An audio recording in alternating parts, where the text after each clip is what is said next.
Good evening, everybody. Good night, or no, good evening, I think is what you say when you say hello.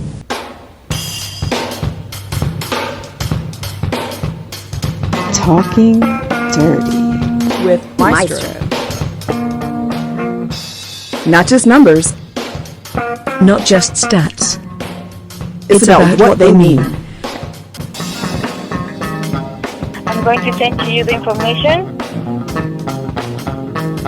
Talking Dirty.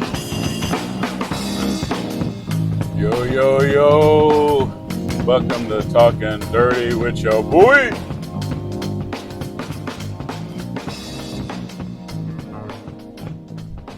Me. Hey fam, how you doing? New dirty time, same dirty station. That's what we do. Riding dirty with your boy. Let's go and get into it. Interesting stuff coming up for this particular prep season. And I want to start with two teams that might not necessarily get the attention they would normally get, and I want to kind of get into why. One of the teams, new coach Mario Fernandez for SimWorld Latin America, they are a little light. Some more recruiting to do, some more organization to do. And I will say it again. Yes, they got two great recruits coming in there, David Alonso and Cristobal, to join Cristobal Hogar, who was just a solid down-the-middle player for them last season. The reality for this combination, particularly I'm looking for David to take that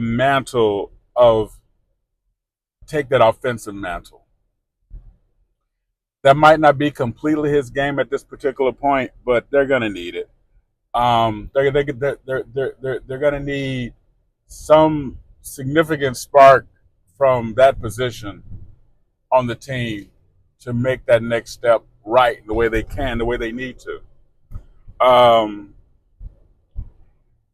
And I would just say this again, a team with solid ownership, a team with basically a complete set of talent that can be picked at any given point, proven on the regular basis. They can be, at given points, one of the most dominant teams in SimWorld Prep. Yeah, I said dominant, Rick Blaze. Just, you know what? I'm glad you're okay, Rick Blaze, about that fire and what's going on, but you're going to have to let me have this one. That there was this, that they having a hard time, A, filling the roster, B, took them so long to get a coach, and C, probably more depressing than anything else, I'm really trying to find that point,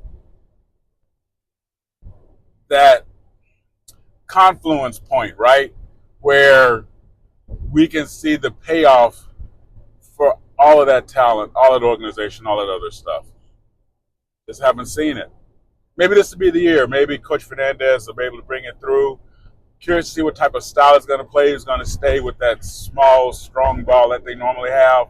I think he's going to have other options if he recruits right. And I think, I'm just going to say this, a selling point for them would be, listen, this is where we are. Look at what we did last year with these players that we had. Imagine what you can do here with the same support. Yeah, you can go to another team and join another big player or another top player. Come here and be the man. That's a selling point I would use, because you can do a lot of things there. And if you get the right player at the right time with the right moment, despite their 4-6 record last year, I can see titles.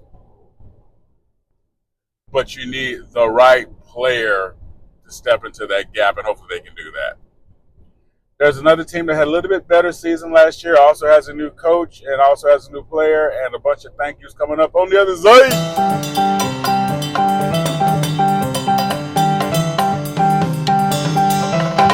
Thank you for listening to the Maestro. Want to get involved? Bring it. Drop in discord.gg/SimWorld Hoops. If you have the brain, join as a coach. If you have the game, join as a player. see the game, be the game. game. Now, back to the Maestro.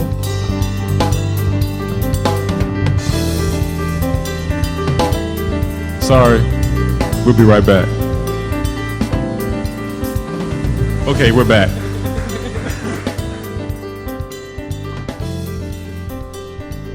I want to do this quick jump in real quick before we get back to the program. Thank you everybody who's shouting out prayers. Really appreciate it. And we always need prayers, right? Everybody. And definitely that's what's going on. Scheduled a little bit off because of that. But just know that it is felt. It is appreciated. You guys are the absolute best. And let's go on and keep pressing forward as best we can. Because, you know, Maestro, with every breath I take, I'm going to be there with you. We're going to get it done. All right, fellas. Thank you. We'll get back to the program right now. And welcome back to Talkin Durty with your boy. Let's talk about a team that is mega loaded. And I think are going to finally cross the nexus of expectation to talent that they've had since I've been with SimWorld. That's SimWorld Atlantis. New head coach, Juju Dubois, as it were. Yeah, I said it like that. You can go at me, coach. You have a top-tier player coming back in Douglas Jorgensen. I'm sorry, I know it's Doug. Just hang with your boy, all right? And I think he's ready to take that next step to become beyond an impactful player, but become a centerpiece player. I think he has that in him. And I think this is his year to do that. So come on, Douglas. Get it done, Jorgensen. Get it done. But look at who he's got coming in with him, though. I mean, talk about a strong recruiting class. Carlos Rodriguez, Scott Menock, Joshua Musasiski, and Emmanuel Blackman. If you can't have a power presence with a group like that coming in, can probably play on all. This team can play on all three levels, especially with a veteran like with like Douglas, especially with a veteran like him. They can play on all three levels, right? They've proven in their individual abilities they can get out on the transition game. They've proven in their individual abilities that they can shoot from deep. They prove from their individual levels that they can get to the biscuit. So if they can do all of that, Coach Juju Dubois has absolutely everything on the buffet table and then some. I mean, it's not like he's getting the sushi from Salvation Army. You don't know what's going to happen, but it's going to make the papers, right?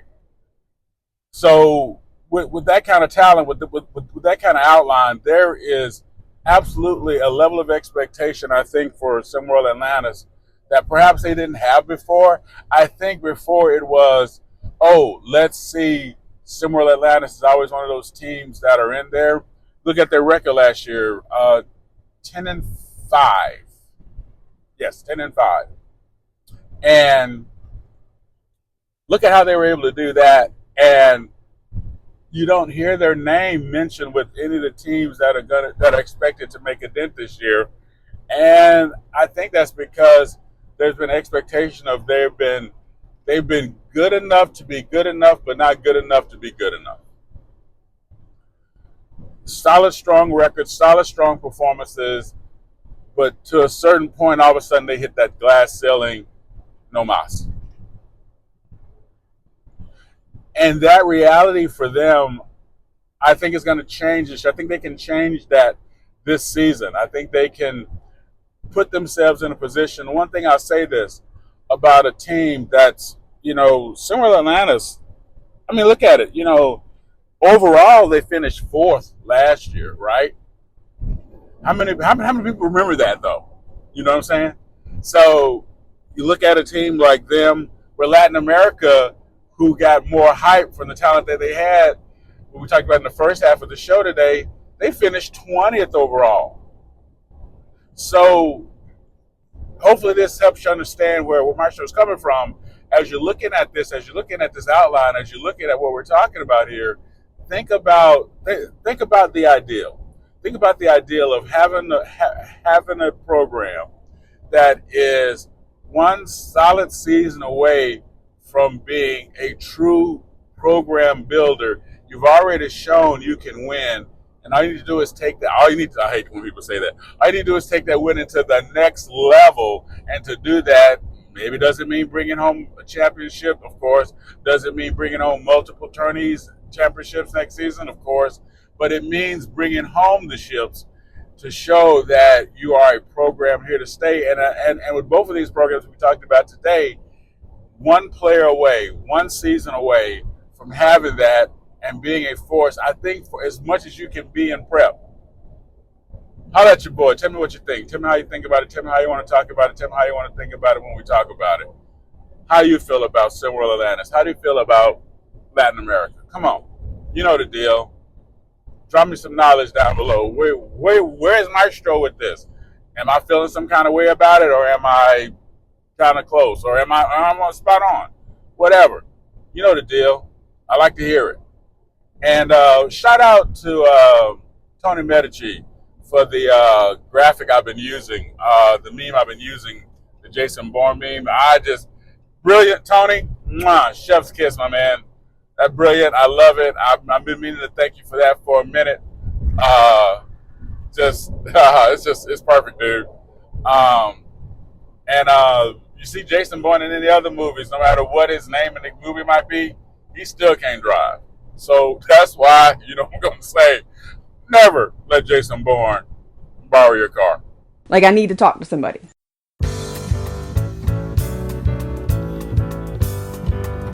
Thank you for listening to Maestro.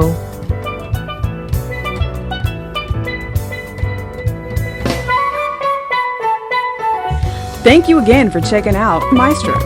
Drop a tag below and give us a piece of your mind. See you next time.